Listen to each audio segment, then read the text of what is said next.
Hi, I'm Pam, and I'm here to talk about video game hot takes.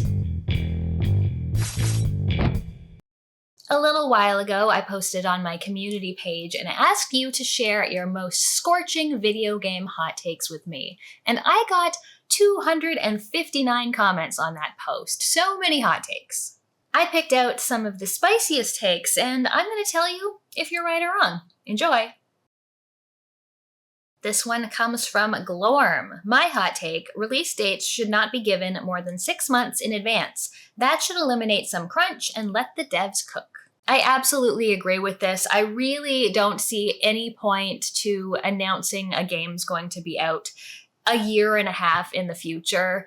Other than for shareholders, which is honestly probably why it's done, not actually for consumers at all. But giving a date when you are so far away from having an actual product just seems like a silly thing to do. It seems like a recipe for failure, a recipe for people being mad at you when you miss the release date or having to explain why it's not ready by then. And as you said, having to crunch in order to try to make that date. I definitely think release dates shouldn't be set until the game is actually done. So that would make things, I think, a little less frustrating for everyone. But again, I think release dates being posted so far in advance is definitely something for shareholders and not for real people. JWR6796 says, consoles can die now. Let's not do this arbitrary exclusive junk anymore. And I absolutely agree with this as well. I think exclusives are very stupid. 20, 30, 40 years ago when games were on actual cartridges that were proprietary and they could only fit into each systems, then all right, maybe there was a reason for it. And every time I see an exclusive, it bothers me. Like, you might know, I have an Xbox, I have a Switch, but I don't play on it. I haven't had a PlayStation in a long time, and every time I see something come out exclusive, it's honestly just disappointing. Even timed exclusives, while better, are still pretty annoying. But unfortunately, it seems like things are going in the wrong direction. And PlayStation, who said a couple years ago that their games would come out on PC after a certain amount of time, has now walked that back. And Xbox, who also started putting out their games on PlayStation as well, has also started walking it back with certain games being Xbox and probably PC exclusive, which I just think is the wrong direction. I don't care. I would love to just have a box under my TV that I could play anything on. I think exclusives are stupid. I think they're bad for consumers. I think they cause console war nonsense. I don't think we're going to get away from them, though, as long as these companies have an actual physical box that they're trying to sell us. Jermaine Palk 1832 says, today is the best time to be alive as a gamer. From retro style to AA masterpieces, couch co-op, or gaming cross-country, physical game or digital download, emulation, or like 6 generations of retro games and consoles to collect for, and don't forget VR. Man, what a time to be a gamer. Absolutely, Jermaine. This is the best time to be a gamer because we have so many options. Sometimes too many options, but more is better than less. We have, just as you said, we've got new games, we've got old games, we've got access to this, we've got access to that. Anytime people say that games are bad now, video games are dying, all the bad good stuff was 30 years ago, like, dude, look around. There's so much stuff to be playing. And if you think that now is a bad time, then you're not playing the right stuff. The people that mostly complain that and have a contrary opinion to this are the people who only look at the AAA games, the Call of Duties, the Forever games, the $90 games, when there's so much more. Indie games are where all the good games lie. The occasional AAA is good, but yeah, we have so many options right now that I don't see how anyone could say with a straight face that this isn't the best time to play video games. Casey Smith, 7283, says, a game should come out of the box complete. It's extremely off-putting to buy something I want to play, then wait for patches to load before I can play. Please stop releasing unfinished games. I also agree with this one. I think most people would agree that games should be finished. They shouldn't need day one patches to fix bugs that are found. Now, it is difficult because games have gotten so big and so expansive that it can be impossible to find every bug, every little glitch through the QA process because the game has to come out eventually. So while I think it's good that games can be patched as opposed to a game being released and being broken forever, possibly, I do agree that it's ridiculous that we need to download extra patches before we can actually play the game that we want to play.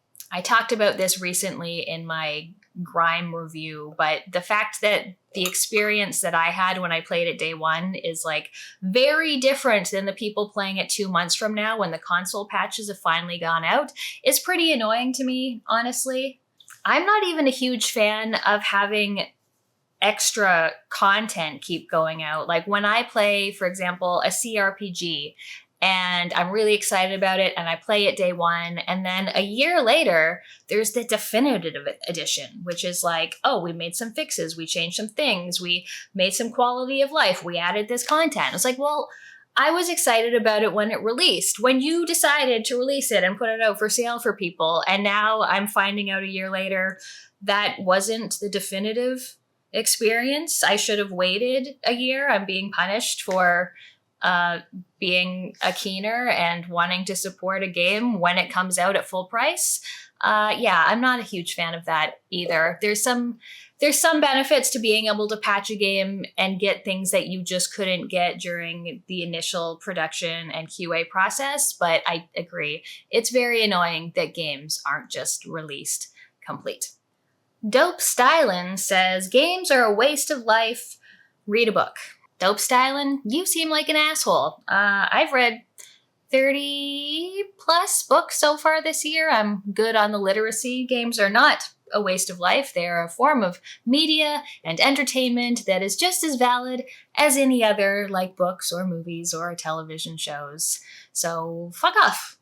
This one's from Ye Old Entertainment, who says, I think the fact that now video game production and publishing tools are more accessible is perceived as something really good, and there are good things about it, but in the long run, it will make games worse rather than better. I think it's true that anyone being able to make a game will result in more bad games, but I don't think it will make gaming as a whole worse. Like, there will be more bad stuff, but there will also be more good stuff, and people need to start somewhere. So if people can get experience making games on their own with these easier to use development and publishing tools, that will teach them what they need to make better games, or make them realize that this gaming stuff isn't really for them and they can move on to other things. So I think definitely ease of access will result in more shitty games. It won't really hurt anything in the long run. This one is from Hiding Nuta's 7557. The controls in FromSoft games and Soulslike in general are uncomfortable. The settings, stories, and creature designs can be amazing, but playing them feels like I'm on a hike with a pebble stuck in my shoe. I am truly one of the biggest haters of the right bumper for attack control scheme. I think it's so uncomfortable. I think it strains your fingers and your hands in general. I think the right bumper is much more prone to breakage than pretty much any other button on the controller. You could use triggers, you could use face buttons, they're not going to break, but those right bumpers can get broken pretty easily, and all of them that have, I definitely blame on my time playing Souls games. So I agree. I don't like the controls of Souls games. I get used to them for those games, but anytime I see someone take that control scheme and apply it to something like a top-down action game, I get really mad, and I just hope that they have button rebinding, because I think it's a silly, silly control scheme. This next one is from Sarah4353. Does every game need an easy mode to cater to everyone? I honestly prefer playing on easy or normal mode, but I think not every game should have an easy mode if that's the dev's vision. Not every game is meant for everyone. I mean, no, I don't think every game needs an easy mode. There's games that people, they have a vision. This is what they want it to be. They want you to die so many times and learn from your deaths. I don't really see how having an easy mode runs counter to the vision. Like, there's a lot of very difficult games out there who will put in little options, easy modes, sliders, just to make things more comfortable for people. I don't know if, like, this game needs to be exactly this hard and things need to hit this hard and you need to drop your shit when you die. I don't know if that's like really into the identity of a game and the vision of a dev. Maybe it is, but I feel like not every game does need to be for everyone. And there are genres where this doesn't come up. It seems like the only place this comes up is in those action heavy, like kind of twitchy reaction time, learning pattern games. Like, no one complains about big strategy games. And it's like, oh, why don't you have an easy mode for a strategy game? Or, oh, if you put in an easy mode, that's going to ruin the strategy game. It always seems to be this one particular category of games that people have this issue with. But no, I don't think every game needs to be for everyone. And I also don't really see the harm in including options for the player. So this next one is from FernGutty1095, who says, I find it puzzling how gamers proclaim they are single-player gamers and hate live service games, yet live service games are the ones being played the most. Games like Fortnite, Call of Duty, Roblox. It all contradicts what players say they like to play and what the statistics show what games are really being played. It contradicts itself and it's not adding up. Well, I think you are conflating two very different groups of people. Gamers are not a monolith. There are players who want to play single-player games, who are honestly the people who are talking the most, who are the journalists, who are the people talking about games on social media, who are the people in forums talking about all these things. And then there are the people, the much larger group of people who are playing these live service games, but they're not really talking about them. So the person who picks up the newest Call of Duty every year, they're probably not out there talking about games, making games their entire life. The people playing Roblox, they're children, and they're not writing articles. If they're on social media, I don't see them because I don't follow children. So I actually looked up the name of this because I was like, surely there must be a name for this logical fallacy. And all I could find was Goomba fallacy, which sounds very much like something created in the last 10 years, even though this has to be a thing through time of saying, women say this, but then they say this, not noticing that they're different women. They're different gamers. They're not the same people saying one thing and playing another. They're different. They're different.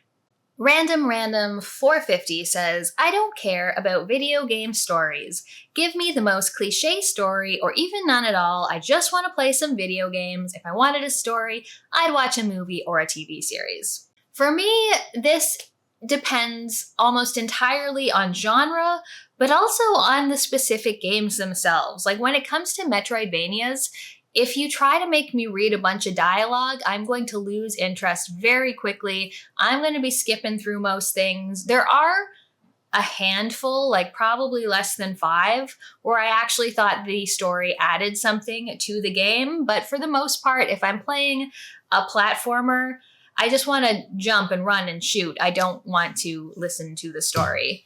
But then there are games that, like, I want good stories in RPGs. I like them enough in action-adventure games. Even some things, like first-person shooter, I can be one way completely, like the newer Doom games. The first one, amazing, barely any story, loved it. And as they added more story, I was like, shut up. I don't want to listen to any of this. I just want to shoot things. On the other hand, the new Wolfenstein games, I would not have liked them nearly as much if they didn't have such an emphasis on story and characters. So I think there are definitely some games that make me think, ugh, story, shut up. But there's some where I greatly appreciate it. Tesno Pesno says, QuickTime events ruined a whole generation of games forever. And I question, which generation of games are you referring to? Because QuickTime events have existed for a long time, from Dragon's Lair, which is basically a whole game of QuickTime events, which I agree is shit. I think the first game I remember, sort of like newer games, was actually Adventures in the Magic Kingdom on NES also has some QuickTime events in it. God of War 1 was the first time I really felt like, oh, I'm usually fighting, but occasionally it just wants me to press buttons in combination to do something. And I thought it was fine there, honestly. Sometimes I don't like it, like when you just have to spam a button for no reason. But in games like the the ones like Until Dawn and things, I think the QuickTime events add some interaction without being too mechanics heavy. So yeah, there are games where I don't think QuickTime events really fit, but I think I like QuickTime events more than most people. Stuart Collins, 7616, says, mobile phones are the future of video games. The only problem is the storefront. Many of the breakout hits in a given year would scale down to a high-end phone software, but you can't run Steam games on your phone yet. Once you can run these games on your phone, a huge number of people will no longer want to spend the extra money on a console, handheld, or laptop for gaming. Stuart Collins, I do not think you are wrong. I think if you can get games on phones and people want to play them there, everyone has a smartphone. So that would open games up to a much wider audience. At the same time, I have absolutely zero desire to play 99% of games on a smartphone. I don't even want to play 99% of games on a screen as big as a handheld. I want them on my TV. So I'm never going to fall into this category, but I think that games on phones will become much bigger over time.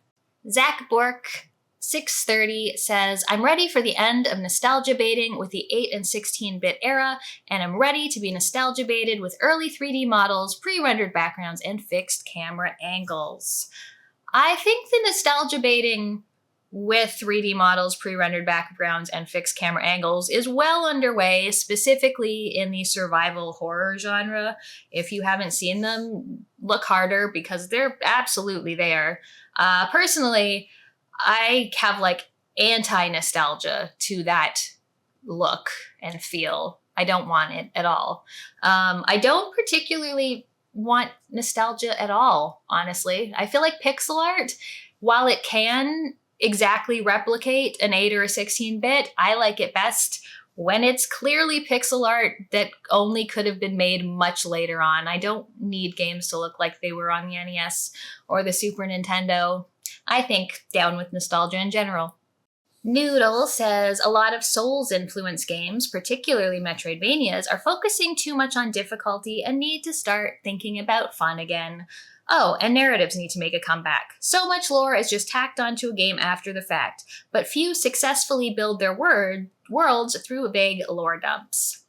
So the thing about these games is that for many people, the difficulty is the appeal.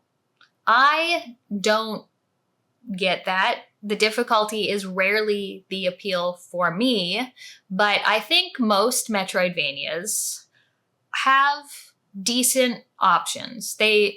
People have at least started incorporating options, difficulty sliders, things like that. So if you don't want to be punished for certain things, there is a way to turn that off. There are very few things. I feel like Silk Song is the big one that was just like, fuck you, this is how hard the game is.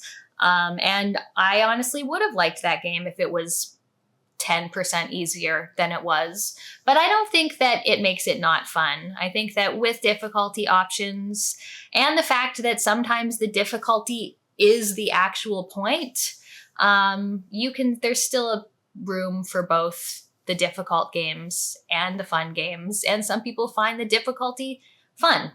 Next one is from JV. GTA 6 is going to do significant harm to the game industry, further pushing the idea that games need super ultra photorealism and rewarding a poorly run studio for pushing an absurdly high budget and further creeping up the price of games even higher. If people show up to buy GTA 6 for $110, we are so fucked. So I'm going to preface this by saying I have absolutely no interest in GTA 6, but I definitely see your point. There's a problem in games of having 10-year development cycles. Like I don't know exactly how long this one's been in development, but it's a long time. Most of the budget is on employing that many people for that long for one single game. And yeah, it's going to come out. It's going to make $1 zillion and it's going to convince other people, hey, we can make $1 zillion too, when it's really been proven time and time again that almost no one makes that much money. So yeah, it could very well re-kickstart the, hey, we should make $1 billion game, rather than just focus on slightly smaller scopes and smaller projects and getting things out the door quickly. It does seem, I don't know if Rockstar is poorly managed, but because of how long this has been going on, like how many technology changes and advances have they had to go through, I can only imagine how much they've had to change the game, how much scope creep they've had over the time. But I think you definitely have a point that GTA 6 is sort of exemplifying the worst qualities of game development, even though it is also going to probably push some things like technologically, mechanically forward. I don't know if it's that worth it. Of course, I'm not interested in it, so why would I? Croverus1911 says, I enjoyed Bloodlines 2 more than the first game.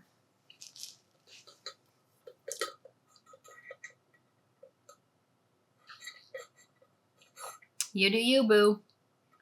Rui Silva says the only real sin of Bloodlines 2 was just being called Bloodlines 2. If it was a Vampire the Masquerade game with any other subtitle, most of the bad criticism would not exist. Disagree hard on this one. I think as a Bloodlines 2, this is like a 2 out of 10 game. As just a video game, it's still only a 5 out of 10.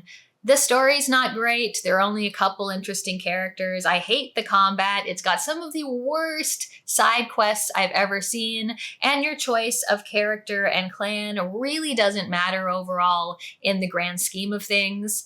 It looks pretty, but it's just not a very good game, whether it's called Bloodlines or not.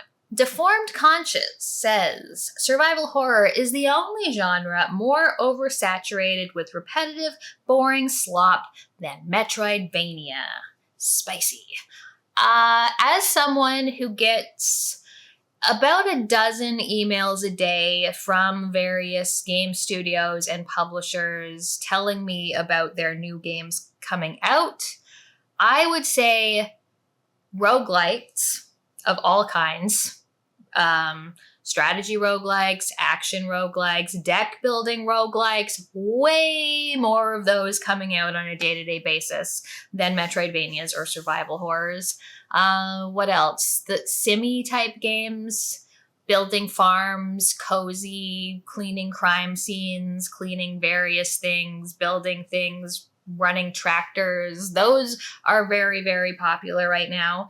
For some reason, I don't get a whole lot of emails about survival horror. I don't know if I've just not on the right mailing list, but I find that those genres that I mentioned before way more oversaturated. Now, I haven't played them. I can't tell if they're slop. I would say most things are not slop, but I'd say way more of those than Metroidvanias or survival horrors. Rasul01 says, Team Cherry are very bad storytellers. The cryptic, item description-focused storytelling isn't just a creative decision, it's also because they simply aren't strong writers. Also, Silksong's plot and story being the reason the in-game areas look super muted and lacking in color isn't a good justification in my opinion. Visuals should have been prioritized over the story in this case. Disagree 100%. I think Team Cherry are fantastic storytellers. I think their actual writing, like lines of dialogue writing, is very poetic. It has a style, it has a flair. It's conversation that I will actually read in a game and not skip through. It also helps that there's not too much of it. I think the fact that specifically in Silksong, they could world build so effectively with visuals and mechanics and the way the world works around you and not use words is actually telling that they're quite brilliant at storytelling and world building. I also don't think that the areas are muted or lacking in color. I think it's a beautiful game with amazing visuals, backgrounds, animations in particular. Just because some areas are darker doesn't make them less interesting, and it makes the areas like that first really green area like really pop against it. So yeah, I'm not with you on this one. Very Disquo says, I think Metroidvanias are designed the way they are to pad out the game, and it is an archaic design philosophy. I dislike backtracking to where I could potentially have missed something or use my new ability. They should be mostly linear, and I would like them much more at least. My friend, may I introduce you to the concept of the platformer. Mario, Rayman, Spyro, Crash Bandicoot, Celeste. This is like me saying, I love first-person shooters. I just wish I didn't have to shoot so many guns. Like, if it might not be the genre for you if you want to take away one of the main facets of the genre. There are a lot of platformers. Go play them. Audio Blade Decky says, the prevalence of multiplayer titles has caused a near total stagnation of creative titles. I suggest, if this is your opinion, that you are not looking at the correct games. Again, most of the best games are in the indie sphere, where there are tons of creative titles coming out. Multiplayer isn't even, I guess there's a big thing on extraction shooters right now, and there are live service games, but there are plenty of amazing single-player games coming out. Again, most of them are in the indie sphere, and the existence of multiplayer it's not a zero-sum. There's plenty of games.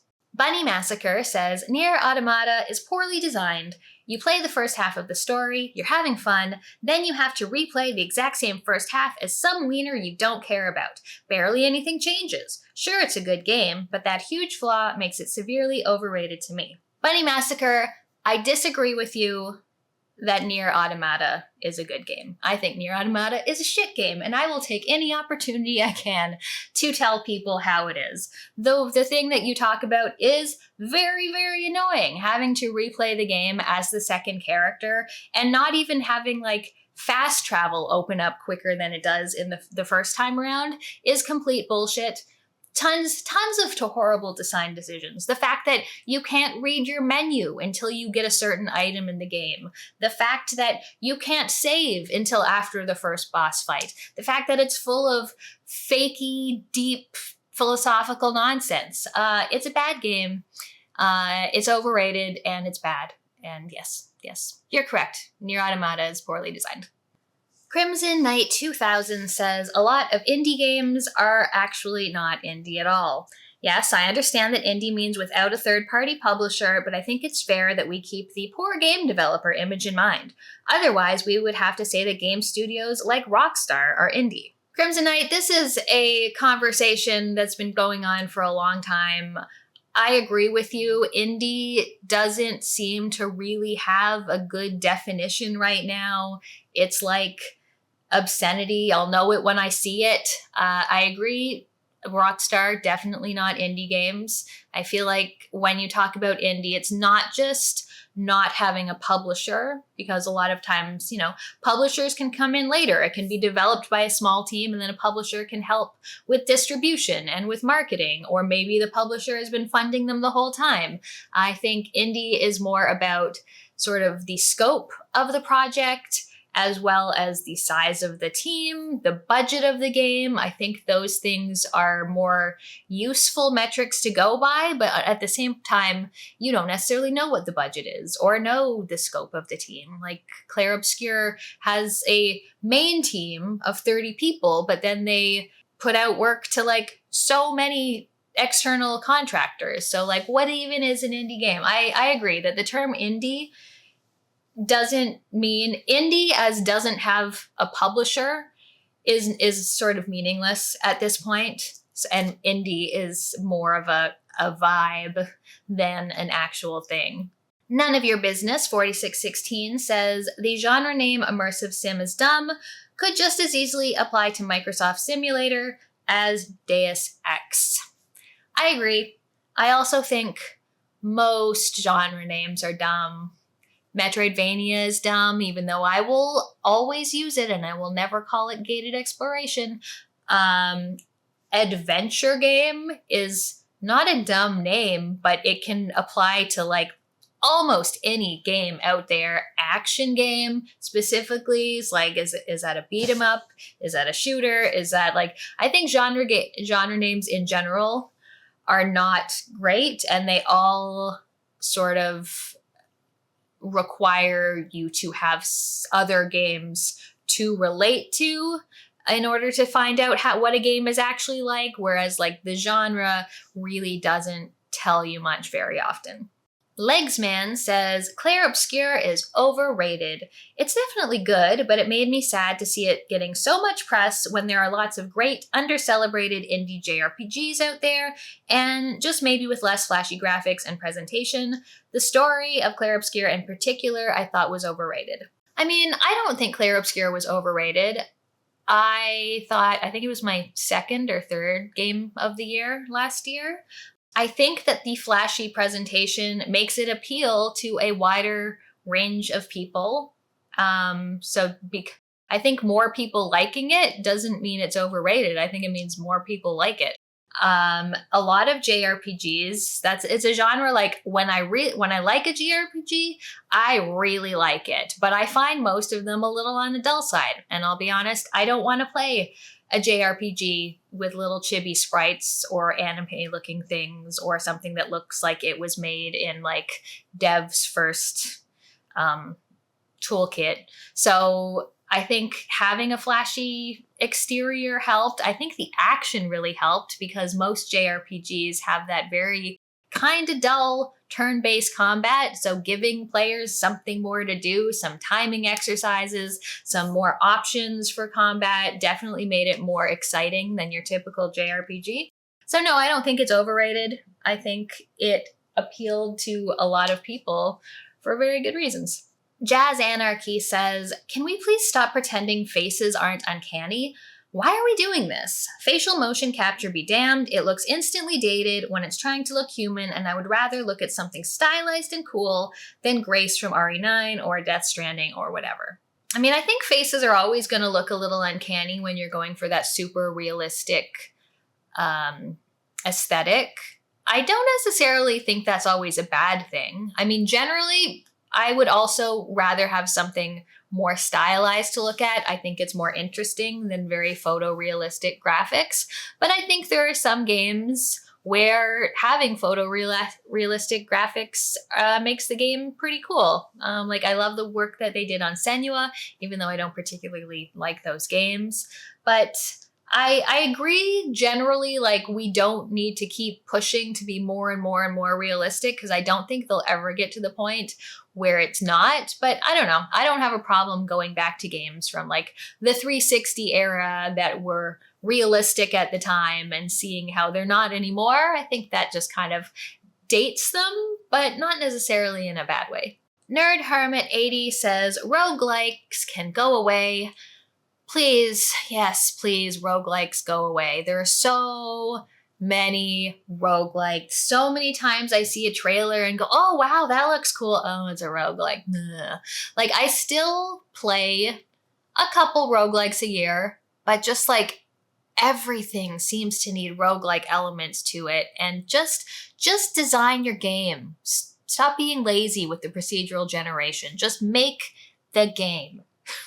George Brown says, the only reason why anybody thinks corpse running is a good mechanic is because Dark Souls did it, and that game is highly acclaimed, so people just assume that every design choice Dark Souls made must have been correct. I agree with this generally. I think Dark Souls actually does a number of design decisions that are actually not good, and corpse running is the one that has sort of spread its disease tentacles through other genres in a way that never helps anyone. I have a video I've been working on for like 3 years about how corpse runs in Metroidvanias are the antithesis of the Metroidvania. Putting that mechanic in that genre is bad. It discourages exploration when the whole thing is about exploration. So yeah, I think a lot of people do just like, oh, Dark Souls is popular. Let's put corpse runs in here. And let's make right bumper be the attack. Yeah, I agree. I think that is the number one mechanic that I wish would just go away and never come back. DNH Gamer says, while I occasionally play long, robust games, I generally prefer to play 10 different games for 15 hours each with unique gameplay than play a single game for 150 hours. And I totally agree with this. I'm on the exact same boat that you are. I would much rather play a number of shorter games than play one game all year. And I know people just have different tastes. Some people really want to get the most they can out of one single game and learn everything and spend their time and do things over and over. But no, I like a game that starts, that I enjoy for however many hours, 5 to 20, and then I finish the game and then I move on to something else. That's definitely the way that I like to play games. And I do think that games overall are just rather bloated, especially those big open world RPGs, which I honestly haven't played any of in a number of years now. Or when I do, I stop when I think that I've had enough of their content. So yeah, agree with you on this one.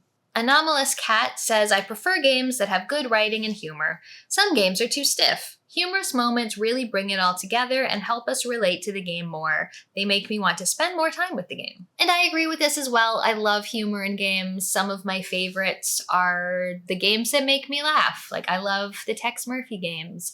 I love Quest for Glory games, which just have silly little puns in them. Dispatch was great, specifically because of the humor. Yeah, I definitely want games that make me laugh, that frequently don't take themselves too seriously. There's a time and a place for the gritty, dour kind of games, but I think humor really adds a lot to any experience. This one is from Toy Keeper. It's actually okay for companies to charge $80, $90, or even $100 for a game. That's not the problem. The problem is that nearly all wealth created in the past 50 years has been systematically stolen by the top 1%, so while prices for everything have gone way up, average people still get paid the same as they did decades ago. The solution isn't cheaper games, the solution is to massively redistribute wealth and power back to the people where it should be by taxing and regulating the hell out of the rich and the corporations and using the money for everyone else's benefit. Sing it, Toy Keeper. I absolutely agree with this. We can talk about games and whether they should be more or less money.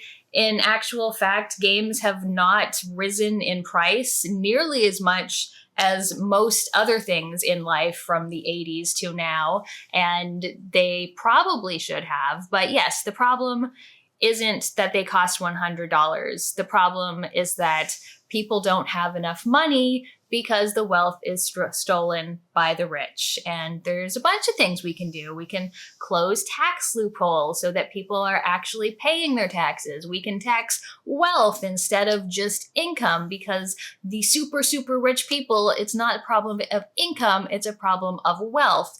There's a lot of things that we can do, but I think that one of the issues is that when you're someone who doesn't make a whole lot of money and you just want to be able to afford this game that looks exciting to you, then it's easier to look sort of at a small picture of why does this game cost so much as opposed to the big picture and start building the guillotines.